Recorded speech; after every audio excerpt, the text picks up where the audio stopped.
El lujoso espejo de la suite presidencial del Hotel Ritz de Madrid reflejaba una imagen que no encajaba en absoluto con la opulencia de la habitación. Un hombre estaba de pie, observándose con una frialdad escalofriante. No llevaba sus habituales trajes a medida de la exclusiva calle Serrano, sino unos pantalones manchados de grasa, una chaqueta de lana raída y unas zapatillas con la punta rota que dejaban asomar los dedos. Se desordenó el cabello oscuro con ambas manos, manchándose deliberadamente el rostro con un poco de ceniza del cenicero. Cualquiera que lo viera caminar por el paseo del Prado cruzaría de acera rápidamente, pensando que era un vagabundo más buscando refugio del frío invierno madrileno. Pero aquel hombre era Alejandro Vargas, de 32 años, uno de los empresarios más ricos y despiadados de toda España. Su fortuna personal superaba los cientos de millones de euros, dueño absoluto de un imperio inmobiliario y tecnológico que abarcaba desde el centro financiero de la capital hasta las costas doradas de Marbella. Todos en el círculo de poder conocían su nombre y temían su capacidad para destruir negocios rivales. Su rostro era conocido, marcado por un pequeño y característico lunar oscuro justo debajo del ojo izquierdo, un rasgo inconfundible. Sin embargo, en ese instante, el implacable magnate había desaparecido por completo, dejando solo la cáscara vacía de un mendigo. «Lo encontré», murmuró Alejandro para sí mismo. Su voz sonó áspera, cargada de un rencor profundo que había estado alimentando en las sombras durante las últimas semanas. «Encontré a la mujer que me vendió cuando solo era un niño de 2 años». La rabia le quemaba el pecho como un veneno lento, apretando los puños hasta que los nudillos se le pusieron totalmente blancos. Recordó el momento exacto en que su vida perfecta se resquebrajó para siempre. Fue hace apenas 2 semanas, en una fría y silenciosa habitación de cuidados intensivos del Hospital Universitario La Paz. Su padre adoptivo, el hombre bondadoso que le había dado su ilustre apellido, su inmensa fortuna y su educación en los mejores colegios, agonizaba conectado a docenas de máquinas que emitían sonidos constantes y monótonos. El olor a desinfectante y la luz blanca y estéril del hospital se le habían quedado grabados en la memoria, un recuerdo que le provocaba náuseas. En sus últimos momentos de lucidez, el anciano aferró la mano de Alejandro con una fuerza débil pero cargada de desesperación. Le temblaban los labios resecos y pálidos. «Lo siento, Alejandro, tu madre, tu verdadera madre». No pudo terminar la frase. El monitor cardíaco emitió un pitido largo y agudo, una línea recta que anunció el fin de una era y el comienzo de una pesadilla interminable para el joven empresario. Alejandro había llorado la pérdida de su padre con sinceridad, pero aquellas palabras inconclusas plantaron una oscura semilla de duda en su mente.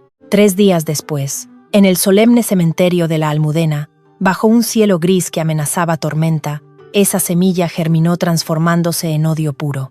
Mientras los políticos, banqueros y socios daban el pésame oficial frente a las cámaras, Alejandro se alejó hacia los panteones más antiguos buscando un momento de soledad y aire fresco. Allí, oculto tras una imponente estatua de mármol frío, escuchó a 2 tíos lejanos murmurar entre dientes mientras fumaban.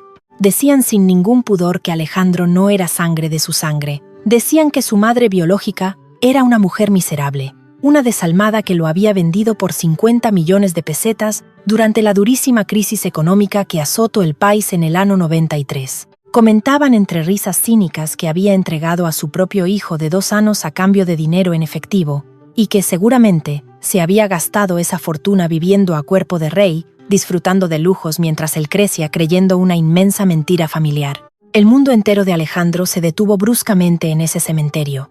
El frío de las lápidas se le metió hasta los huesos, congelando cualquier rastro de compasión.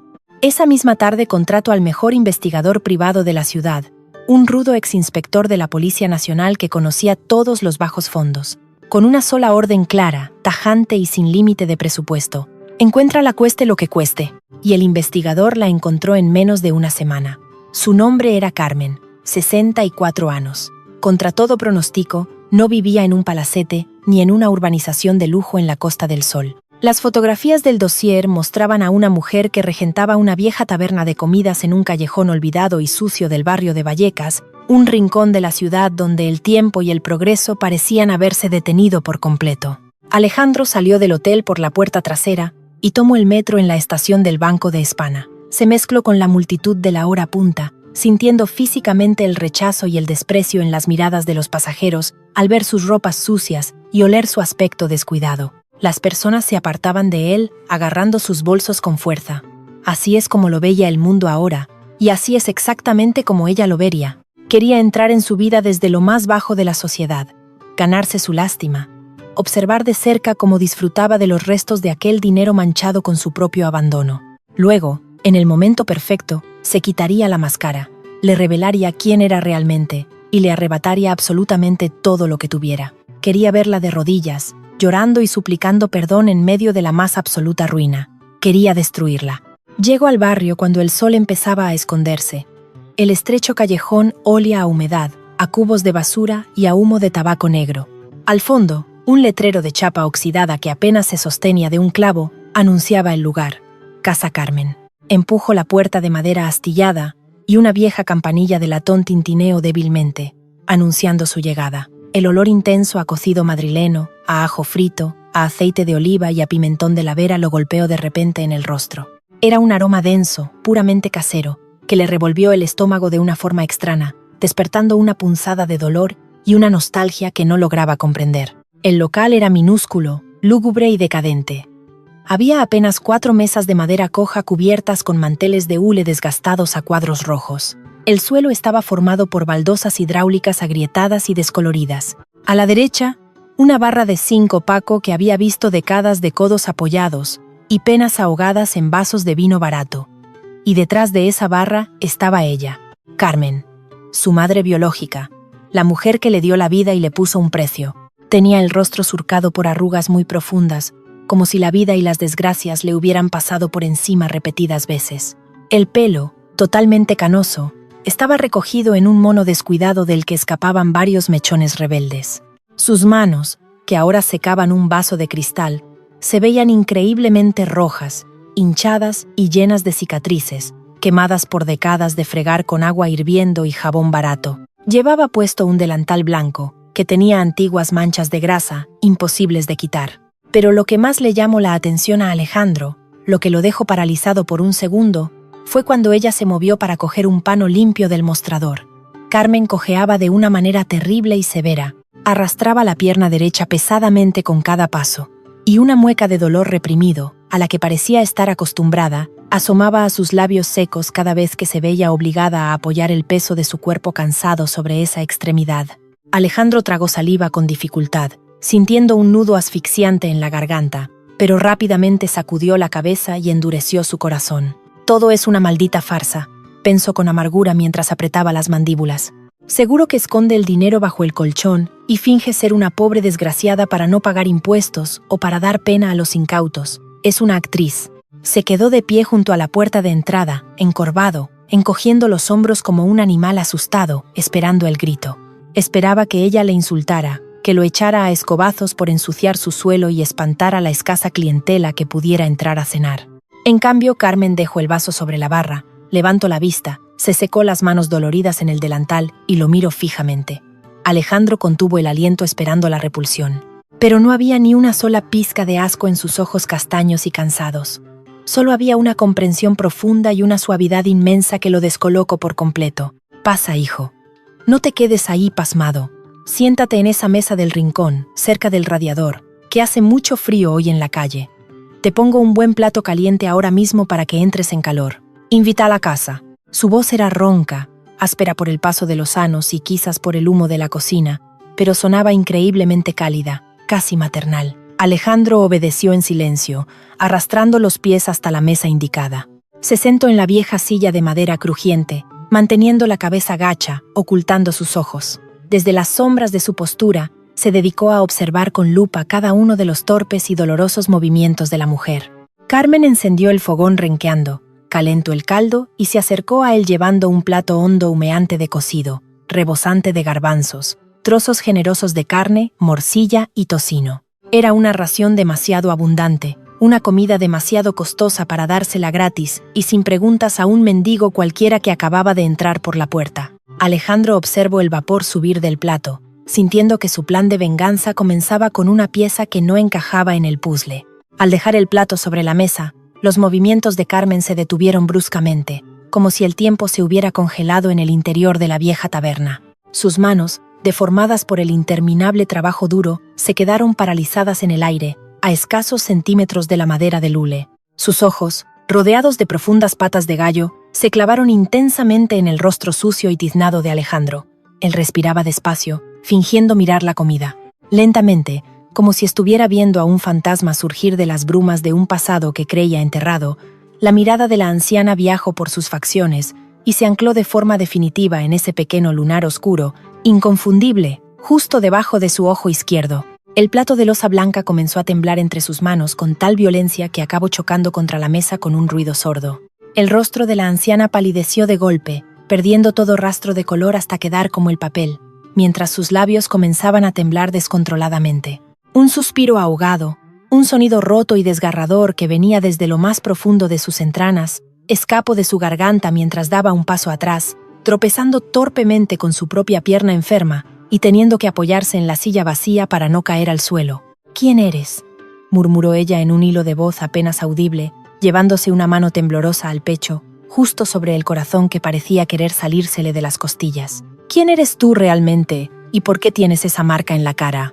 El sonido de la loza estrellándose contra el suelo de baldosas hidráulicas retumbó en la pequeña taberna como un disparo en medio de la noche. El espeso caldo del cocido, los garbanzos humeantes y los trozos de carne se desparramaron por el suelo, manchando los zapatos rotos de Alejandro. El silencio que siguió fue ensordecedor, roto únicamente por la respiración agitada de Carmen, que seguía apoyada en la silla con los ojos desorbitados, fijos en el rostro del falso vagabundo.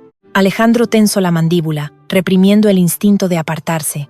Sabía que debía mantener su papel, no podía permitir que aquella mujer descubriera su verdadera identidad antes de tiempo. Con una lentitud calculada, bajó la mirada hacia el suelo manchado, y luego la levantó hacia ella, fingiendo una mezcla de confusión y miedo. «¿Se encuentra usted bien, señora?», preguntó con una voz áspera, forzando un acento más arrabalero. El sonido de su voz pareció sacar a Carmen de su trance. Parpadeó varias veces, como si intentara despertar de un sueño profundo y doloroso. Llevó una de sus manos enrojecidas a su frente, frotándose las sienes, y luego negó con la cabeza en un gesto cargado de una tristeza infinita.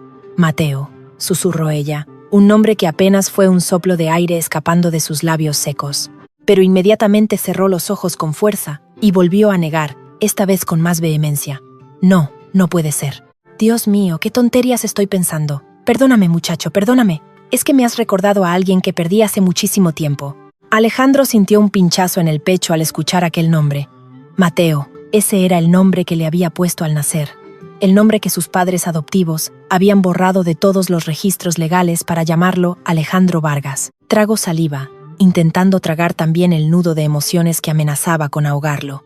Ella lo recordaba. Después de décadas, un simple lunar había bastado para desenterrar el fantasma del hijo que había vendido. Con una torpeza dolorosa de ver, Carmen se arrodilló en el suelo. Su pierna mala chocó contra las baldosas con un golpe sordo, pero ella pareció no notarlo. Con sus manos desnudas, comenzó a recoger los restos de cristal roto y la comida hirviendo, ignorando por completo cómo el caldo caliente le quemaba la piel agrietada. Alejandro la observó desde su silla, paralizado.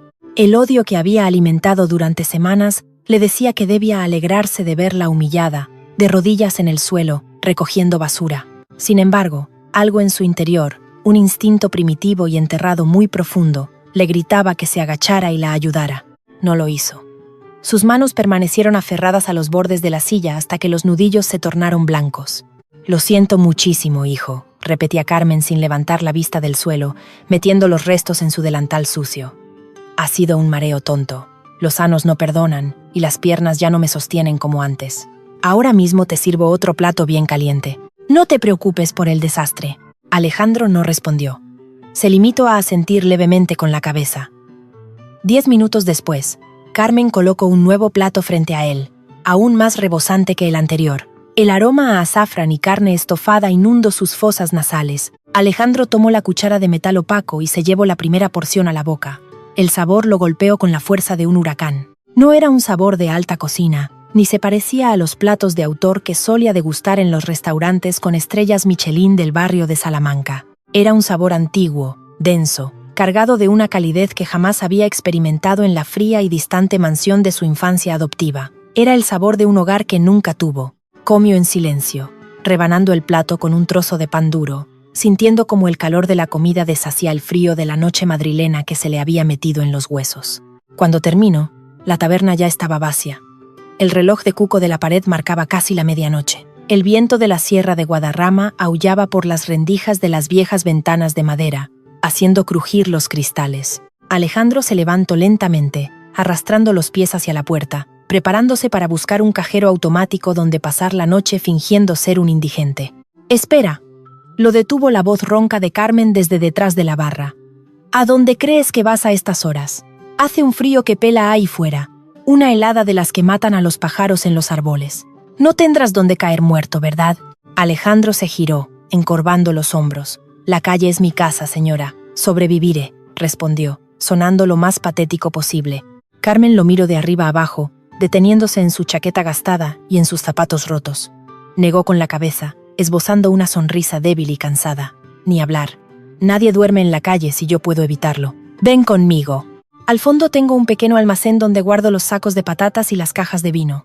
Es un sitio húmedo y huele a humedad, pero tengo un colchón viejo de espuma y un par de mantas de lana que te quitarán el frío. Puedes quedarte allí esta noche. Y si me ayudas mañana temprano a fregar los platos y a descargar la furgoneta del mercado, puedes quedarte unos días más». El plan de Alejandro estaba saliendo a la perfección. Había logrado infiltrarse en su vida, ganarse su compasión y conseguir un lugar donde vigilarla de cerca. Asintió con la cabeza, murmurando palabras de agradecimiento fingido, y la siguió a través de la cocina estrecha hasta la trastienda. El almacén era tal y como ella había descrito, oscuro, polvoriento y frío. Carmen extendió una manta gruesa sobre un colchón amarillento que descansaba directamente sobre el suelo de cemento. «Descansa, muchacho», le dijo en un susurro, mirándolo a los ojos con esa misma suavidad incomprensible. «Mañana será otro día». Cuando la pesada puerta de madera se cerró dejándolo a oscuras, la expresión de sumisión de Alejandro desapareció al instante. Su rostro se endureció, convirtiéndose de nuevo en la máscara implacable del millonario despiadado. «La pobre anciana caritativa», pensó con sarcasmo. «Qué buena actriz es. Seguramente tiene esos 50 millones escondidos en cuentas de Andorra o gastados en vicios que no puedo ver. Mantiene esta fachada de miseria para dar lástima, para evadir impuestos, para no levantar sospechas de lo que hizo hace 30 años. Se recostó en el duro colchón, cruzando los brazos detrás de la nuca, dispuesto a pasar la noche en vela. Padecía un insomnio crónico y severo desde hacía más de 10 años, una consecuencia directa de la presión de dirigir un imperio empresarial y de la soledad crónica que lo acompañó siempre. Habitualmente, necesitaba pastillas fuertes para dormir apenas unas horas, en el silencio absoluto de su dormitorio insonorizado. Aquí, rodeado del olor a tierra cruda, cebollas y humedad, dormir le parecía una tarea imposible. Sin embargo, alrededor de las 2 de la madrugada, un leve sonido metálico proveniente de la cocina llamó su atención. Alejandro se levantó sigilosamente, como un depredador en la oscuridad, y se acercó a la puerta del almacén. Había una grieta en la madera por la que se filtraba un débil rayo de luz amarillenta. Pegó el ojo a la rendija, esperando descubrir el secreto de Carmen, esperando verla contando fajos de billetes ocultos bajo una baldosa suelta. Lo que vio lo dejó paralizado. Carmen estaba sentada a la mesa de la cocina, iluminada solo por la luz de la campana extractora. Frente a ella no había oro ni billetes, sino un cuenco de barro desconchado. Estaba cenando, pero no comía el suculento cocido con carne y embutidos que le había servido a él unas horas antes. En su cuenco solo había un caldo aguado, un trozo de pan endurecido y las sobras de las sobras. Comía en silencio, mojando el pan duro en el agua caliente, sin rastro de carne, sin rastro de azafrán, masticando despacio, con la mirada perdida en el vacío. La mente de Alejandro sufrió un cortocircuito.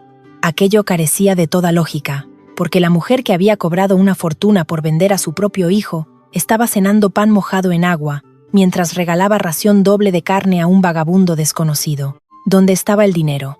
¿Dónde estaba la avaricia? Después de apurar la última gota de aquel caldo triste, Carmen se levantó arrastrando su pierna enferma y se acercó a un pequeño estante sobre el fregadero. Tomó una cajita de hojalata oxidada, la misma donde antiguamente se guardaban los dulces de membrillo, y volvió a sentarse a la mesa. Con dedos temblorosos y deformados por la artrosis, abrió la tapa. De su interior no sacó dinero. Sacó un pequeño patuco de lana amarilla, tejido a mano, tan viejo que los hilos se estaban deshaciendo. Sacó un rosario de madera barata cuyas cuentas habían perdido el color por el roce de los dedos. Y finalmente, sacó una fotografía en blanco y negro, con los bordes arrugados y amarillentos por el paso implacable del tiempo. Carmen colocó la fotografía sobre la mesa y comenzó a acariciarla con la yema del dedo índice, trazando los contornos de lo que había en la imagen con una devoción casi religiosa. Una lágrima solitaria y pesada cayó de su ojo derecho, resbalando por los profundos surcos de su mejilla hasta chocar contra el hule de la mesa. Y entonces, en medio del silencio absoluto de la madrugada madrilena, comenzó a cantar. Era una nana. Una canción de cuna tradicional, cantada con una voz rasposa, rota, desafinada por el llanto contenido. 5 lobitos tiene la loba, blancos y negros, detrás de la escoba. 5 lobitos, 5 crío, y a los 5 lobitos, tetita les dio. Al otro lado de la puerta, Alejandro sintió que el oxígeno abandonaba sus pulmones de golpe. Un escalofrío violento le recorrió la columna vertebral desde la nuca hasta la base de la espalda. Esa melodía, ese tono de voz exacto. Ese olor fantasmal a jabón de lagarto y leche tibia que de repente invadió su memoria. Su respiración se volvió agitada, errática. Retrocedió un paso, tropezando con un saco de patatas en la oscuridad. El corazón le latía con una fuerza desmesurada contra las costillas. No podía ser. Era un recuerdo reprimido, un eco lejano de una época en la que aún no sabía lo que era el abandono, un recuerdo de cuando todavía era Mateo, cobijado en unos brazos que olían exactamente así. La cabeza comenzó a darle vueltas. El peso emocional de aquella escena fue demasiado para la férrea coraza que había construido durante toda su vida. Lentamente, se deslizó por la pared hasta quedar sentado en el suelo de cemento. La voz de Carmen seguía arrullando a un fantasma en la cocina, cantándole a la fotografía de un bebé que había perdido para siempre. Y, de una forma que ni toda la ciencia, ni toda su riqueza podían explicar, la melodía consiguió lo que ninguna pastilla había logrado en 10 años. Los ojos de Alejandro, el implacable magnate, se cerraron lentamente.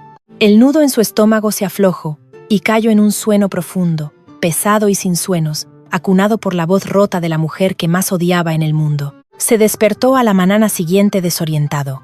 Un rayo de luz débil se colaba por un pequeño tragaluz lleno de polvo.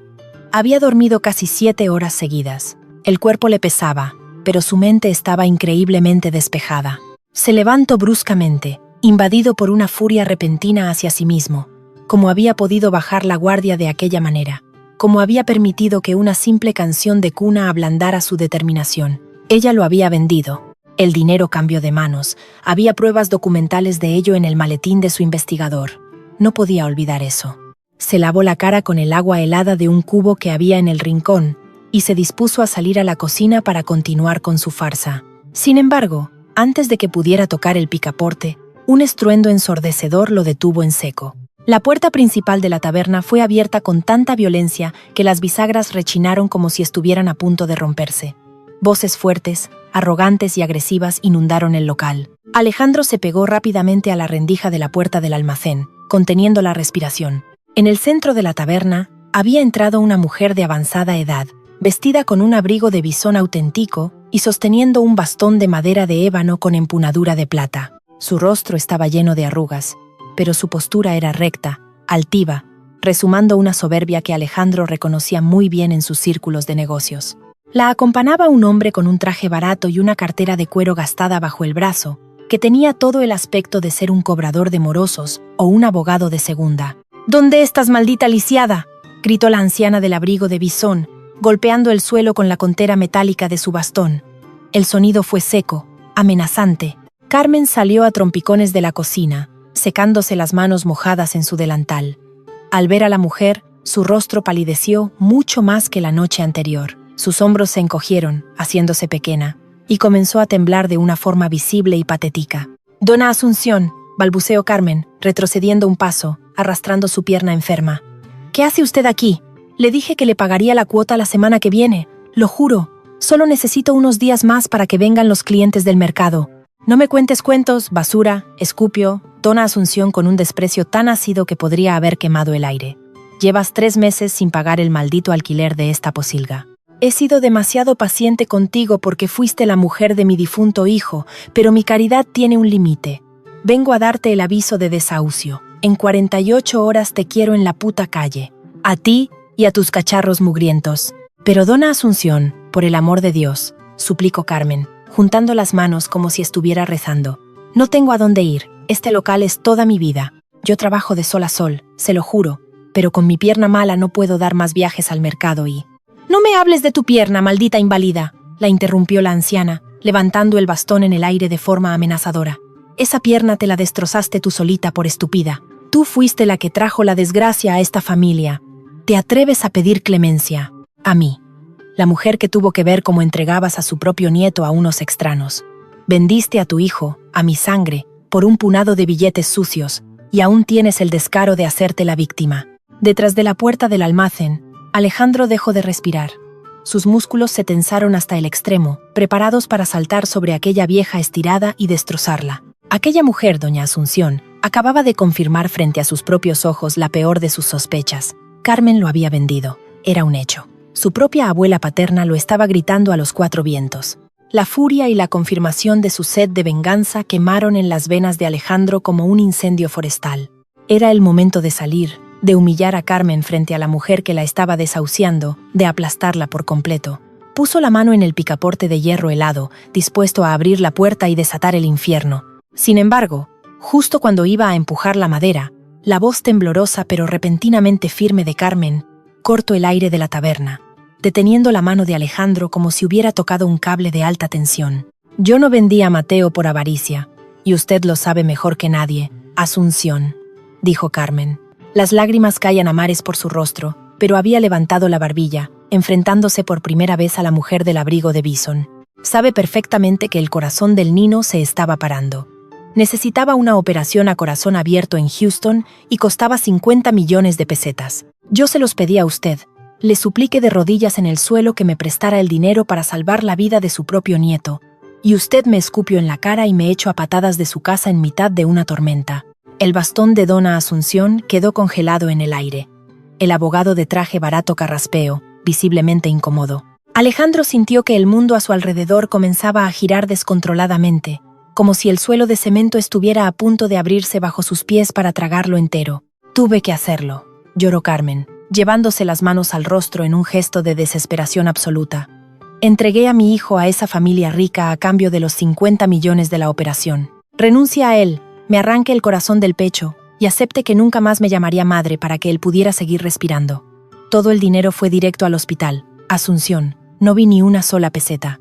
Y usted tiene la desvergüenza de venir aquí a llamarme mala madre. Alejandro, paralizado en la oscuridad de la trastienda, sintió como la inmensa torre de odio, rencor y sed de venganza que había construido piedra a piedra durante el último mes, se desmoronaba en pedazos cayendo sobre su propia cabeza. ¿Acaso su vida entera, la fortuna que poseía, la sangre que latía en ese mismo instante en su pecho, había sido comprada con el sacrificio más grande y doloroso que una madre podía hacer? ¿Acaso la cojera, la miseria y el hambre de la mujer que tenía a 10 metros de distancia eran el precio exacto de su propia supervivencia? La respiración de Alejandro se volvió un jadeo ahogado. Agarró el marco de la puerta para no desplomarse. Que otra aterradora verdad le habían ocultado durante toda su vida, y que estaba a punto de descubrir si abría esa puerta ahora mismo. Alejandro no podía moverse. Sus músculos estaban petrificados, pegados a la pared húmeda del almacén. La revelación acababa de perforar su pecho como una bala de hielo. Operación a corazón abierto. 50 millones. Houston. Las palabras de Carmen rebotaban en las paredes de su cráneo, amenazando con hacerle perder la cordura. Fuera, en la taberna, la abuela Asunción soltó una carcajada fría, carente de cualquier atisbo de humanidad. «Tonterías», escupió la anciana, golpeando de nuevo el suelo con el bastón. «Historias para dar lástima. Tú vendiste a ese mocoso porque eras una muerta de hambre que no quería cargar con un niño enfermo. Y ahora te haces la mártir. Tienes 48 horas para vaciar este nido de ratas, Carmen. Después, vendré con la policía y te tiraré a la calle por la fuerza». No tuvo tiempo de decir nada más. La puerta de la taberna se abrió de golpe, chocando brutalmente contra la pared. Una mujer corpulenta, con un delantal manchado de restos de verduras y tierra, irrumpió en el local respirando con dificultad. Era Rosario, la frutera de la esquina, amiga incondicional de Carmen desde hacía décadas. Tenía el rostro enrojecido por la ira. «Fuera de aquí ahora mismo, víbora», gritó Rosario, plantándose entre Carmen y la anciana rica. «Ya le has hecho bastante daño a esta pobre mujer. ¿Te atreves a venir a su propia casa a escupirle veneno después de haberla dejado coja de por vida?» El abogado dio un paso atrás, asustado por la furia de la frutera. Dona Asunción frunció el seno, mirándola con asco. «Tú no te metas, verdulera», advirtió la abuela. «Esto no es asunto tuyo». «Claro que es mi asunto», replicó Rosario, alzando la voz para que se escuchara hasta en la calle. Todo el barrio sabe la clase de monstruo que es usted. Creyó que nadie se enteraría nunca. Usted la empujó por aquellas escaleras de mármol cuando fue a suplicarle ayuda para el niño. La empujó por la espalda, como la cobarde que es. Y Carmen se abrazó a su bebé, recibiendo todos los golpes contra los escalones para que al niño no le pasara nada. Le destrozó la pierna, la dejó en la calle sin un duro de la herencia de su propio marido, y todavía tiene la poca vergüenza de venir a llamarla mala madre. Alejandro sintió que el estómago se le revolvía. Las náuseas subieron por su garganta, la pierna. Esa cojera que le había dado tanto asco, esa limitación que él había juzgado como el resultado de una vida de excesos o estupidez, era la marca física de su propia salvación. Su madre había puesto su propio cuerpo como escudo humano para evitar que él se matara contra unas escaleras de mármol. Y la mujer que lo había empujado, la verdadera culpable de toda aquella miseria, era la abuela a la que había llorado en secreto durante su infancia. Dona Asunción no se dignó a contestar. Se ajustó el abrigo de bisón con un gesto altanero, miró a Carmen con un último destello de desprecio y se dio la vuelta. El reloj corre, Carmen. 2 días, sentenció antes de salir por la puerta, seguida de cerca por el abogado cobarde. El silencio que inundó la taberna tras su marcha fue pesado, asfixiante. Alejandro, oculto en las sombras, escuchó el sonido de un cuerpo dejándose caer sobre una silla de madera. Era Carmen. Su respiración era irregular, rota por sollozos silenciosos que le desgarraban la garganta. Rosario se acercó a ella, murmurando palabras de consuelo, acariciándole el pelo canoso con sus manos torpes pero llenas de cariño. Tranquila, mujer, tranquila. Ya encontraremos una solución. Todo el mercado te ayudará. Haremos una colecta. Hablaremos con el ayuntamiento. No te van a echar a la calle, te lo juro por mi vida. Carmen negó con la cabeza lentamente. No es por el local, Rosario. Es por Mateo. Saber que mi hijo crece creyendo que lo abandone por dinero. Es un dolor que me come por dentro cada día de mi vida.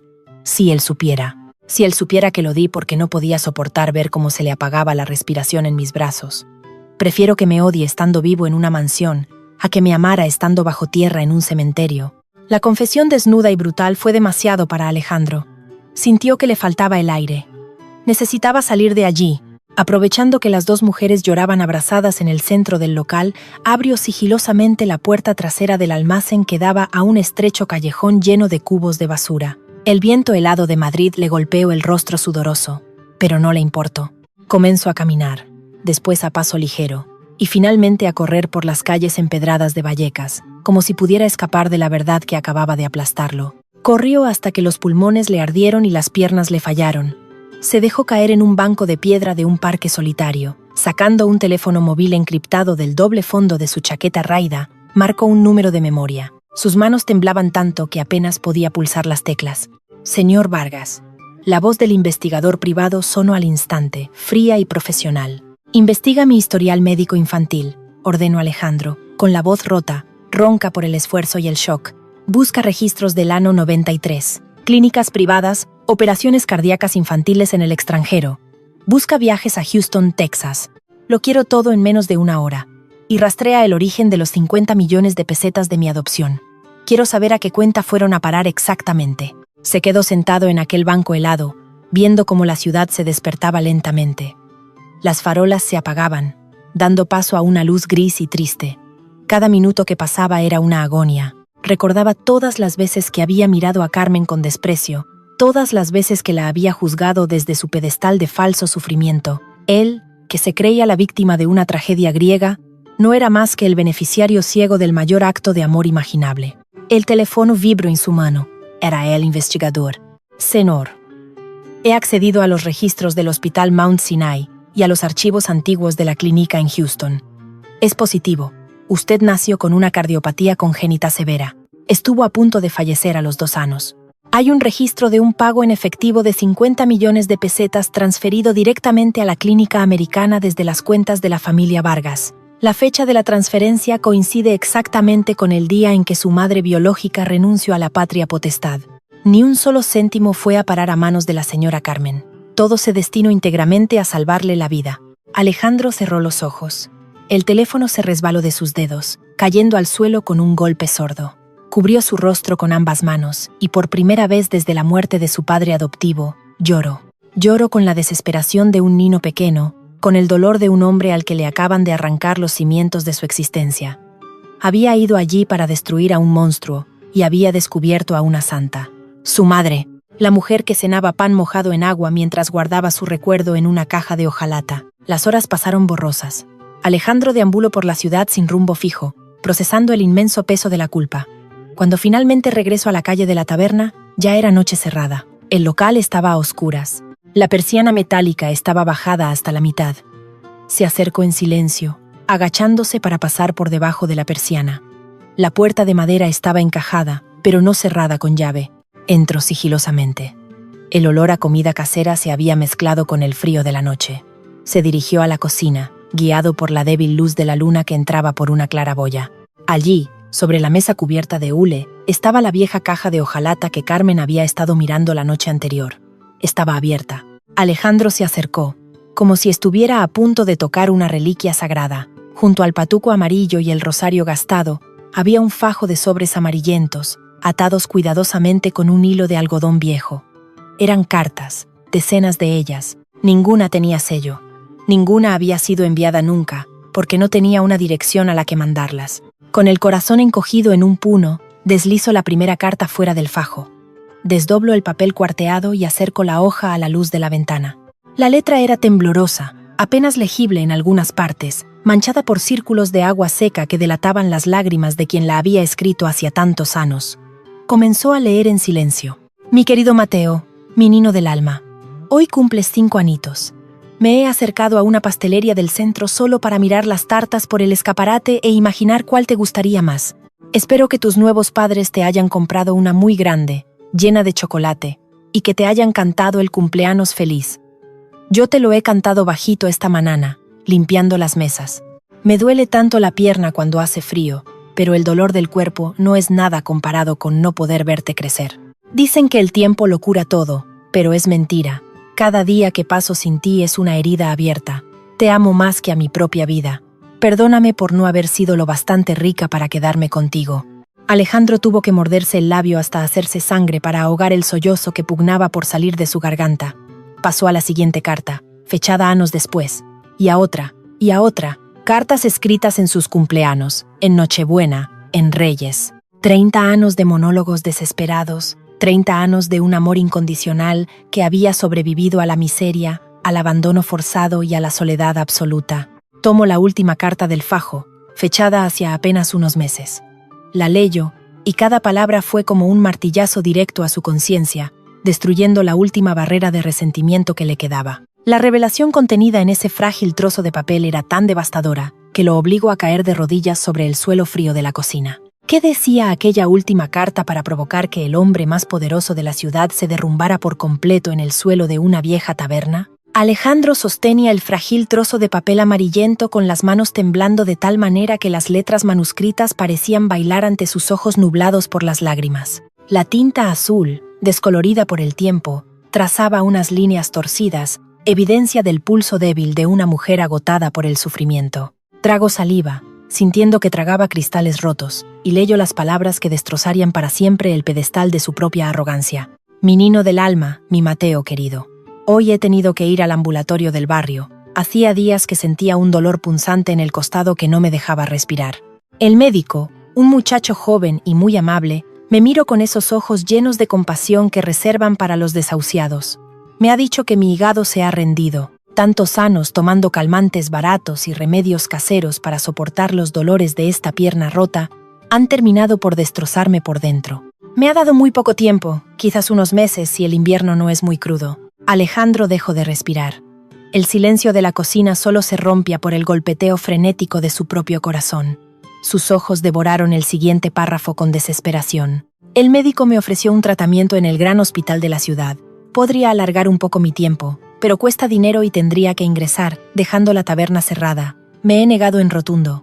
Si cierro esta puerta, y tú algún día, por un milagro de Dios, decides venir a buscar el lugar donde naciste, te encontrarías con una persiana metálica echada y un candado oxidado. Pensarías que a nadie le importaste. Y eso es peor que la misma muerte. Además, al no comprar esas medicinas tan caras, he podido reunir el dinero para el giro postal de este mes. Ya lo he mandado al Hospital Infantil del Niño Jesús. Lo he donado a tu nombre, a la sección de cardiología, como he hecho cada mes durante los últimos 30 años. Cada peseta, cada euro que ha sobrado de vender cocidos y bocadillos, ha ido allí. Ya que no pude pagar el corazón que te salvó la vida, al menos mi sudor habrá servido para que el corazón de otros niños enfermos siga latiendo. Ya no le pido nada más a la vida. Mi única súplica a Dios, cada noche antes de dormir, es poder ver tu cara de hombre adulto, aunque sea solo un segundo a través del cristal de un escaparate. Con eso, te juro que cerraría los ojos y me iría en paz. Te amo, hijo mío. El papel cayó de las manos de Alejandro, planeando lentamente hasta el suelo de baldosas resquebrajadas. El magnate inquebrantable, el tiburón de los negocios que compraba y vendía empresas de la noche a la mañana, se derrumbó sobre sus rodillas. Llevo ambas manos a su rostro y un lamento sordo, primitivo, desgarrador, escapo de su garganta. Lloro con la furia de una tormenta de verano, con el dolor de un niño al que acaban de arrancar de los brazos de su madre. Se estaba muriendo. Su madre biológica, la mujer que había puesto su cuerpo como escudo humano contra unas escaleras de mármol para salvarlo, la que se había tragado la humillación de ser arrojada a la calle como a un perro, la que había vivido en la indigencia comiendo sobras y caldos aguados durante 3 décadas para pagar las cirugías de cientos de niños desconocidos en su nombre, se estaba muriendo en silencio. Y lo peor de todo, estaba renunciando a sus últimos meses de vida solo para mantener una miserable taberna abierta, como un faro en medio de la oscuridad, por si su hijo regresaba. Y él, ciego en su trono de oro y soberbia, había entrado por esa misma puerta disfrazado de mendigo con la única intención de destruirla. La culpa lo azotó como un látigo de fuego.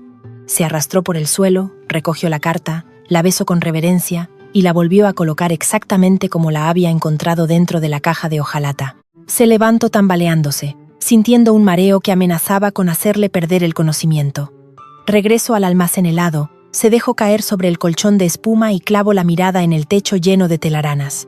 No pegó ojo en toda la noche. Su mente, habitualmente fría y calculadora, ahora era un volcán en erupción, forjando un nuevo propósito. Ya no había espacio para la venganza contra Carmen. Ahora solo había espacio para la redención. Y para una justicia implacable contra aquellos que le habían robado su vida. A las 6 de la mañana, el sonido de la persiana metálica levantándose con esfuerzo lo sacó de sus pensamientos.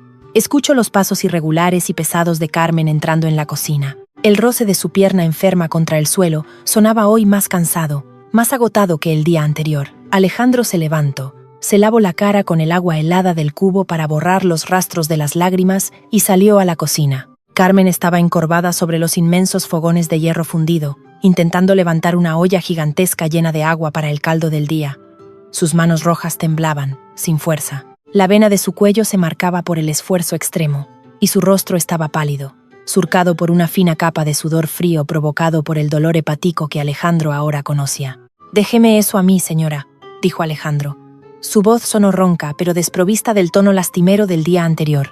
Antes de que Carmen pudiera protestar, él acortó la distancia en 3 zancadas, colocó sus manos fuertes sobre las de ella y le arrebató la pesada olla con una facilidad asombrosa. La colocó sobre el fuego y encendió el quemador. Carmen lo miró sorprendida, parpadeando varias veces. «Buenos días, muchacho», murmuró ella, frotándose las muñecas doloridas. «Has madrugado mucho. No hacía falta, todavía hace demasiado frío. Podías haberte quedado un rato más bajo las mantas». «El frío de la calle curte», respondió él, evitando mirarla directamente a los ojos por miedo a derrumbarse de nuevo. «A partir de hoy, yo me encargo del trabajo pesado. Usted siéntese. Dígame que hay que cortar, que hay que fregar y que hay que barrer. Yo soy sus manos y sus piernas». Carmen esbozó una sonrisa débil, una sonrisa que a Alejandro le pareció la más hermosa y trágica del mundo entero. Vio en su rostro pálido la bondad infinita que el dinero jamás podría comprar. Durante las siguientes horas, Alejandro trabajó como nunca en su vida. Peló sacos enteros de patatas, cortó cebollas hasta que los ojos le escocieron, limpió las oxidadas campanas extractoras y fregó el suelo de baldosas de rodillas, usando un cepillo de raíces y lejía. Lo hizo todo en silencio, observándola de reojo. Cada vez que Carmen se llevaba la mano al costado y reprimía una mueca de dolor, a Alejandro se le clavaba un puñal en el pecho.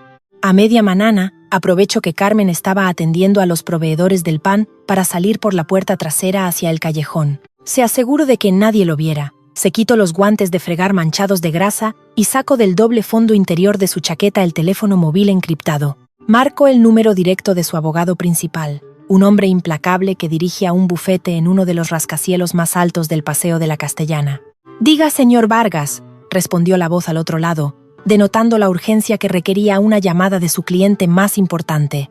«Escúchame atentamente, Arturo», ordenó Alejandro, utilizando su tono de voz corporativo, aquel que hacía temblar a los consejos de administración. «Quiero que paralices todas las operaciones de bolsa de hoy. Moviliza todos los fondos de liquidez inmediata. Quiero que compres la deuda íntegra de Dona Asunción Vargas. Quiero el edificio entero donde está la taberna de Vallecas en la calle de los Olmos.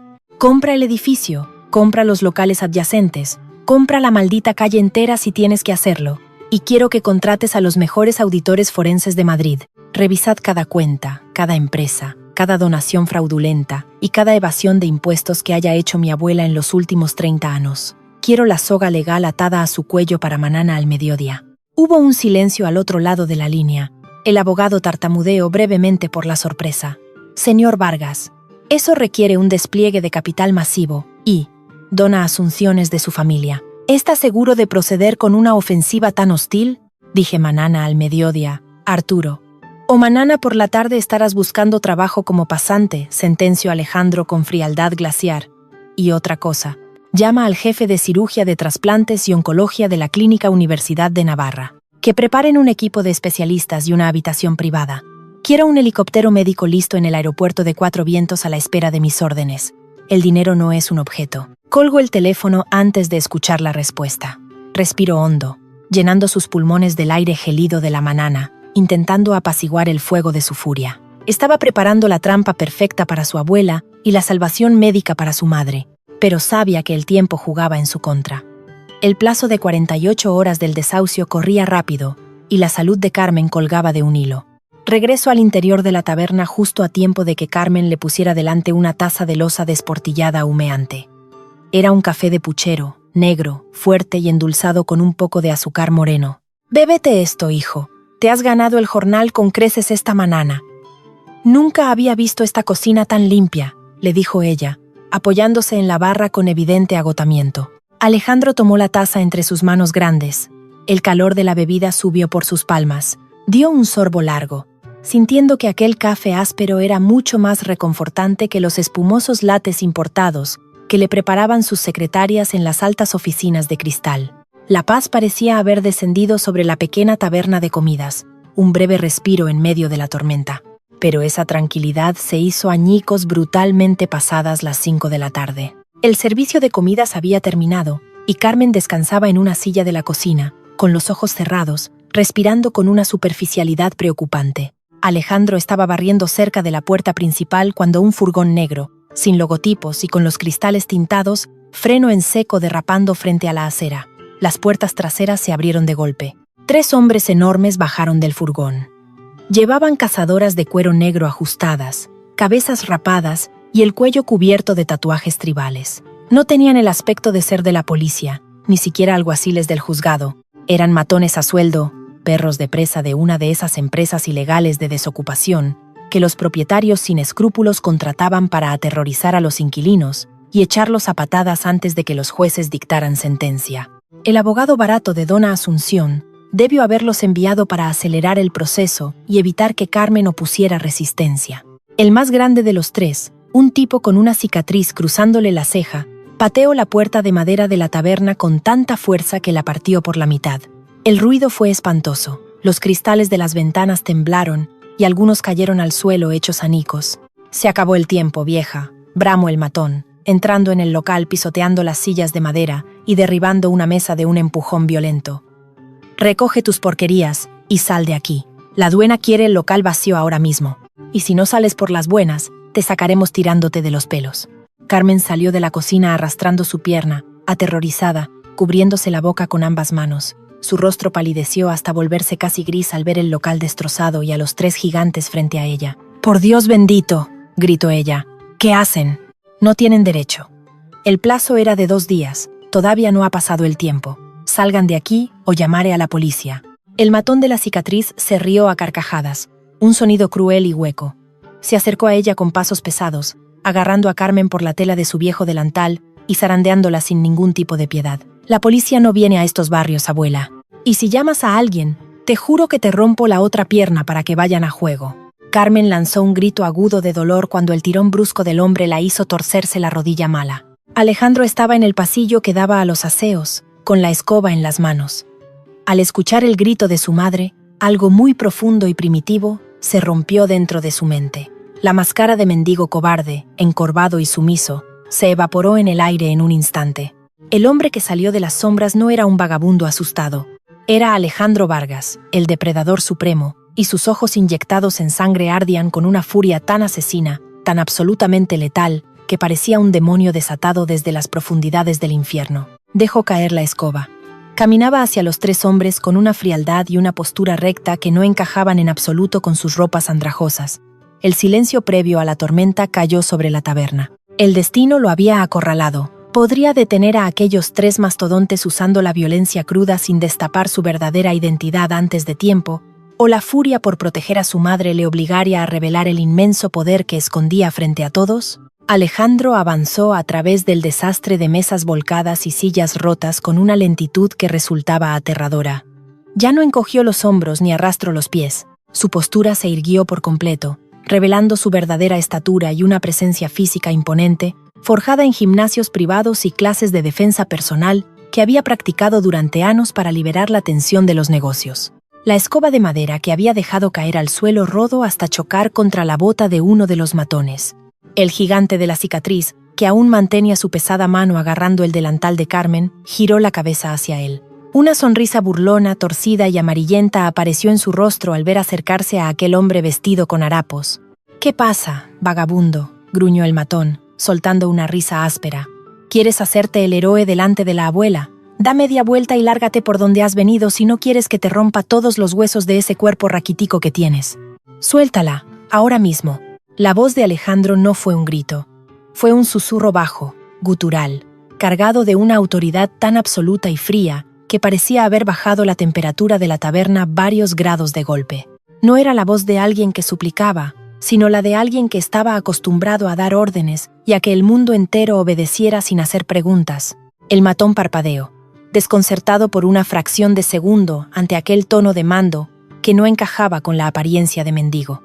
Pero su arrogancia pudo más. Soltó el delantal de Carmen con un empujón despectivo que la hizo caer de rodillas sobre los cristales rotos, y dio 2 pasos pesados hacia Alejandro, crujiendo los nudillos de sus manos como si fueran nueces. «Te has equivocado de lugar para hacerte el valiente, escoria», escupió el hombre de la cicatriz, lanzando un puñetazo directo y brutal dirigido a la mandíbula de Alejandro. Lo que ocurrió a continuación fue tan rápido que los otros 2 matones ni siquiera tuvieron tiempo de reaccionar. Alejandro no retrocedió ni cerró los ojos. Con una precisión quirúrgica, movió la cabeza apenas unos centímetros para esquivar el golpe. En el mismo movimiento fluido, agarró el brazo extendido del gigante, giró sobre su propio eje y aplicó una llave de torsión tan salvaje sobre el codo del agresor que el sonido del hueso dislocándose resonó en toda la taberna como una rama seca partiéndose por la mitad. El gigante lanzó un alarido de agonía, cayendo de rodillas al suelo. Antes de que pudiera tomar aire para gritar de nuevo, Alejandro le asestó una patada seca y letal en el pecho, lanzándolo 1 metro hacia atrás hasta chocar contra la barra de zinc, donde quedó inconsciente, babeando sobre las baldosas. Los otros 2 hombres se quedaron congelados, mirando a su líder desmoronado y luego al supuesto mendigo que acababa de derribarlo en menos de 3 segundos. Metieron las manos bajo sus cazadoras de cuero, buscando las porras extensibles que llevaban ocultas. Alejandro ni siquiera se inmutó.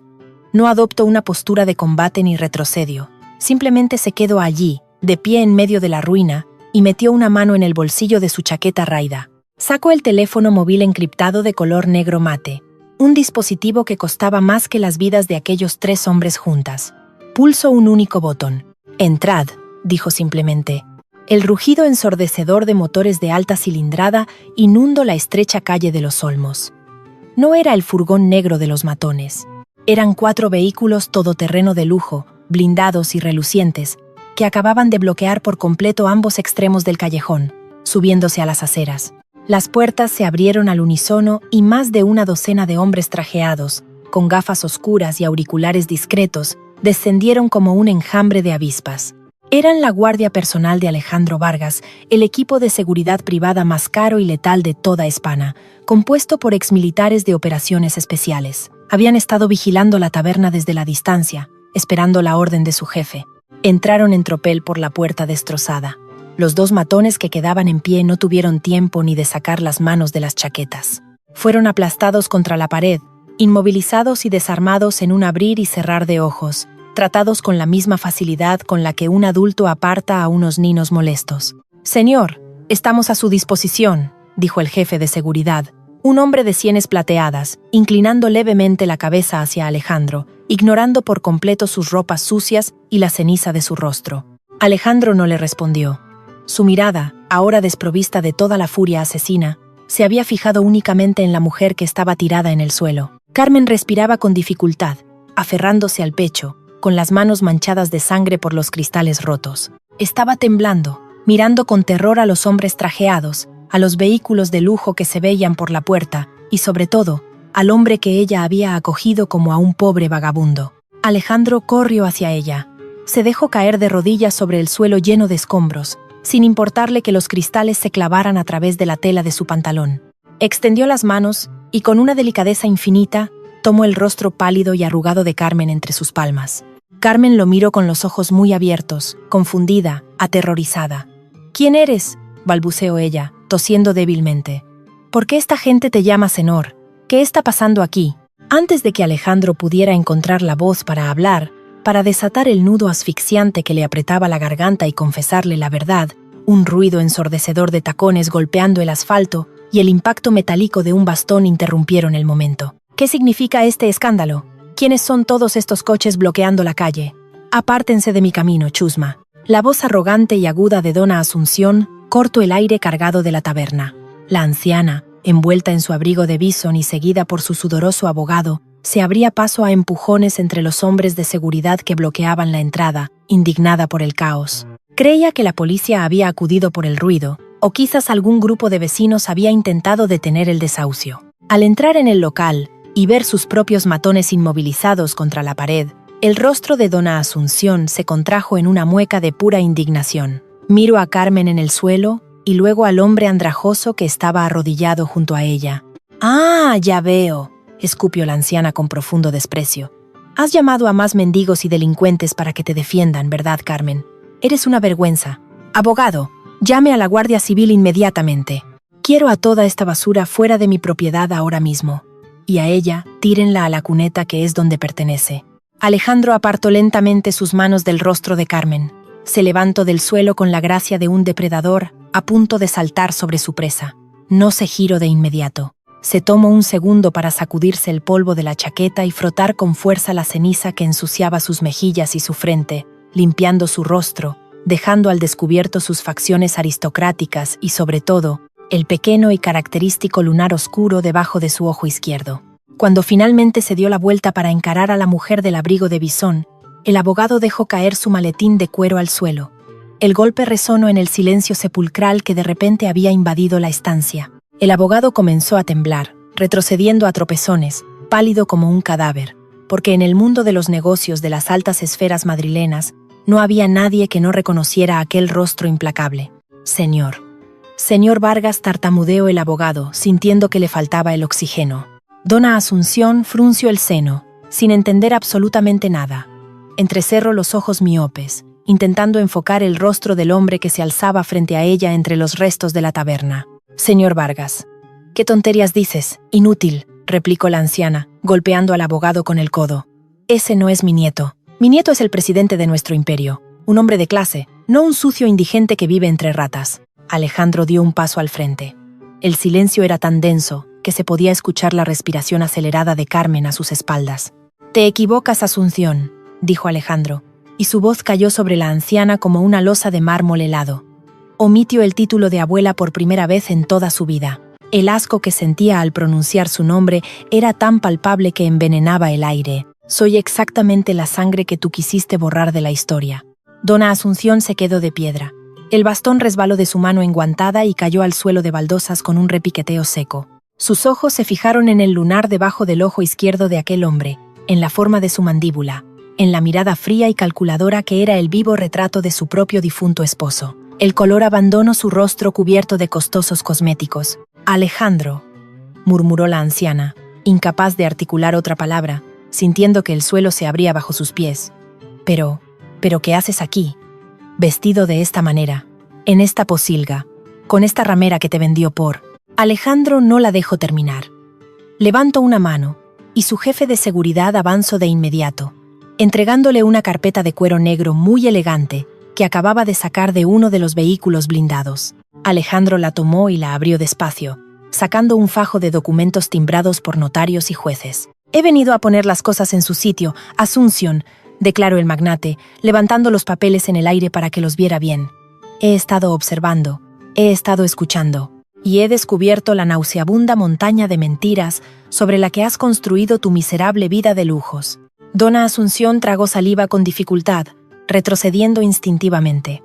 «Esa mujer a la que llamas ramera», continuó Alejandro, señalando a Carmen sin mirarla, con la voz temblando por primera vez a causa de una emoción incontenible, «pagó con su propia salud la operación que salvó mi corazón. Puso su cuerpo para evitar que yo muriera cuando tú, movida por una maldad que ni el diablo entendería, la empujaste por las escaleras.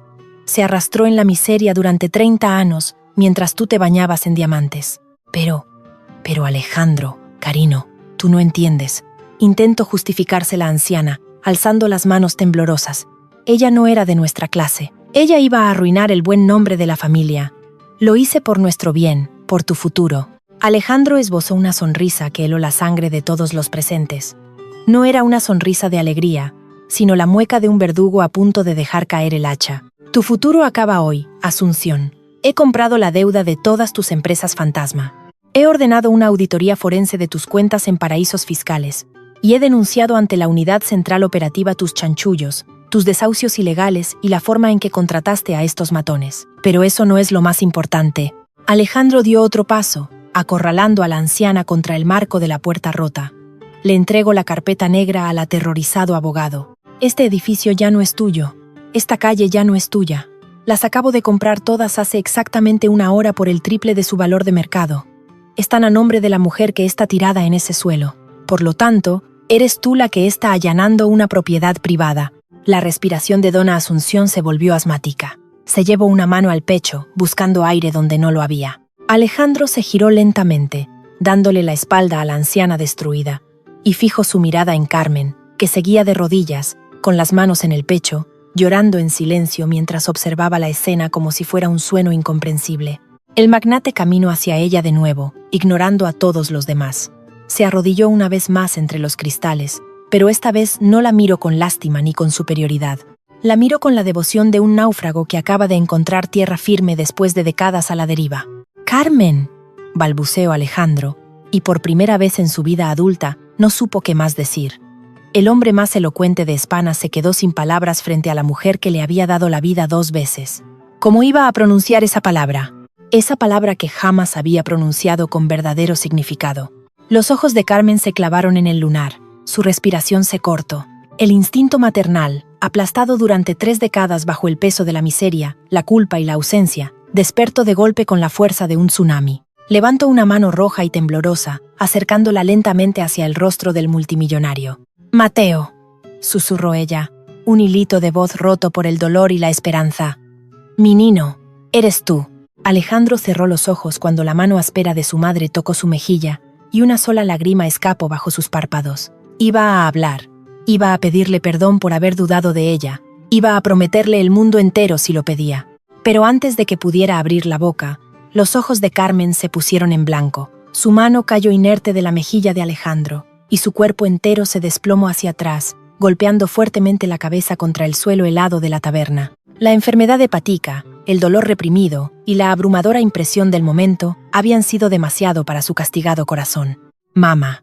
El grito desgarrador de Alejandro hizo temblar los cimientos del viejo edificio mientras la tomaba desesperadamente entre sus brazos, manchando su costosa camisa invisible bajo los harapos con la sangre que brotaba de las manos de la mujer que yacía inconsciente. ¿Podría todo su inmenso poder económico llegar a tiempo para salvarla de la misma muerte a la que ella lo había arrancado 30 años atrás? El grito de Alejandro desgarró el silencio de la calle de los Olmos con la fuerza de un animal herido de muerte. No hubo más posturas altivas ni órdenes corporativas. Todo el inmenso poder económico que había amasado durante una década se redujo a la desesperación más absoluta de un hijo que veía como la vida de su madre se escapaba entre sus dedos. Sujetó la cabeza de Carmen antes de que golpeara de lleno contra las baldosas rotas, manchándose la ropa con la sangre de sus manos cortadas. Su rostro estaba frío, asombrosamente pálido, y sus labios tenían un leve tono azulado que aterrorizó al magnate. «¡Un médico! Llamad al helicóptero ahora mismo», rugió Alejandro, alzando la vista hacia su jefe de seguridad. La voz le temblaba de una forma que sus hombres jamás habían presenciado.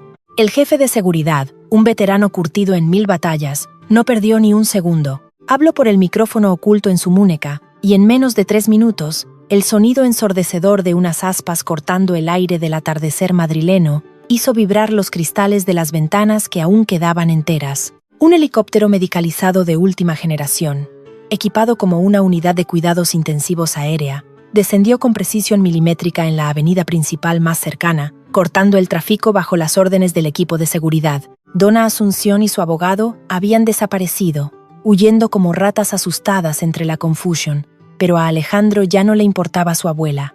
La venganza había dejado de tener sentido. Levantó el frágil cuerpo de Carmen en sus brazos, asombrándose de lo poco que pesaba.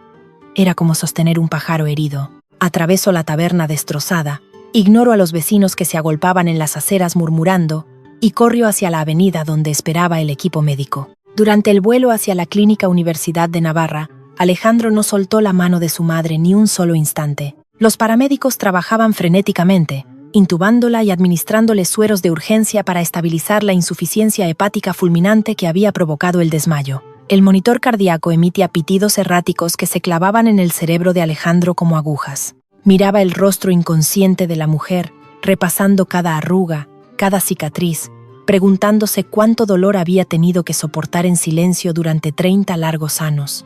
Al llegar a la clínica privada, un equipo completo de cirujanos y especialistas lo estaba esperando en la azotea. Le arrebataron la camilla y corrieron por los pasillos blancos y estériles. Alejandro intentó seguirlos hasta las puertas del quirófano, pero 2 enfermeros lo detuvieron amablemente pero con firmeza. El tiempo se detuvo en esa sala de espera de paredes impecables. Horas que parecían décadas. Alejandro se negó a sentarse. Se negó a beber el agua que sus escoltas le ofrecía. Se negó a cambiarse de ropa.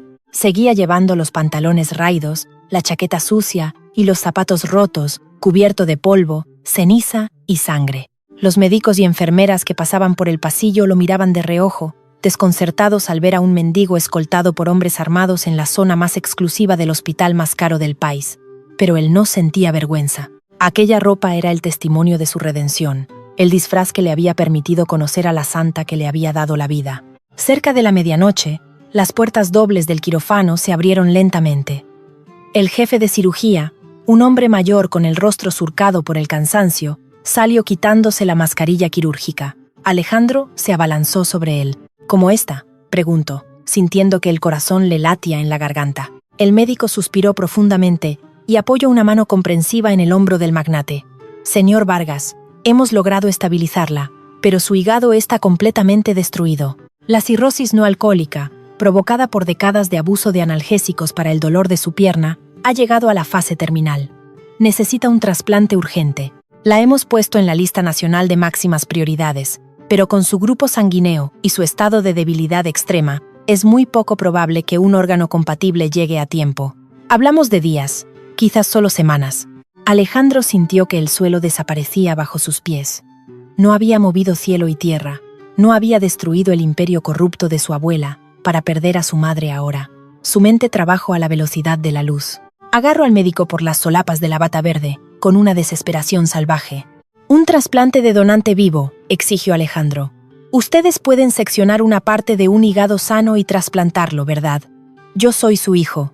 Compartimos sangre. Hágame las pruebas de compatibilidad ahora mismo». El cirujano lo miró sorprendido, evaluando la determinación inquebrantable en los ojos de aquel hombre.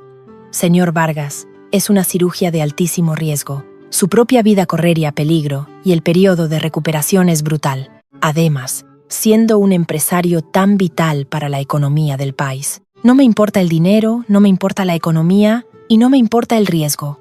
Lo cortó Alejandro con una fiereza que no admitía discusión. Ella dio su vida por mí hace 30 años. Ahora me toca a mí devolvérsela. Prepare los quirófanos para mañana a primera hora. Es una orden. Las pruebas de compatibilidad se realizaron de madrugada. Fueron las horas más tensas de su existencia, pero el destino parecía querer saldar su deuda. Eran compatibles. A la mañana siguiente, Alejandro fue preparado para la intervención. Mientras estaba tumbado en la camilla, antes de que la anestesia lo sumiera en la oscuridad, giró la cabeza hacia el quirófano contiguo donde preparaban a Carmen. Sonrió débilmente, sintiendo una paz que jamás había experimentado en sus 32 años de vida. Iba a darle un trozo de sí mismo a la mujer que se lo había dado absolutamente todo. La cirugía duró 14 horas. Fue un éxito rotundo. Pasaron 3 semanas antes de que Alejandro y Carmen pudieran verse. La recuperación fue agónica para ambos, dolorosa y lenta, pero la fuerza de voluntad que compartían en sus genes hizo el milagro. Una mañana de domingo, banada por la luz dorada y cálida del otoño madrileno, los médicos permitieron que las sillas de ruedas de ambos se encontraran en el gran ventanal de la sala de recuperación, con vistas a la Sierra de Guadarrama. Alejandro llevaba una bata de seda azul, visiblemente más delgado, pero con un brillo de vida en los ojos que nunca antes había tenido. Carmen, con una bata de algodón blanco, parecía haber rejuvenecido 10 años. El color había vuelto a sus mejillas y el amarillo enfermizo de sus ojos había desaparecido por completo.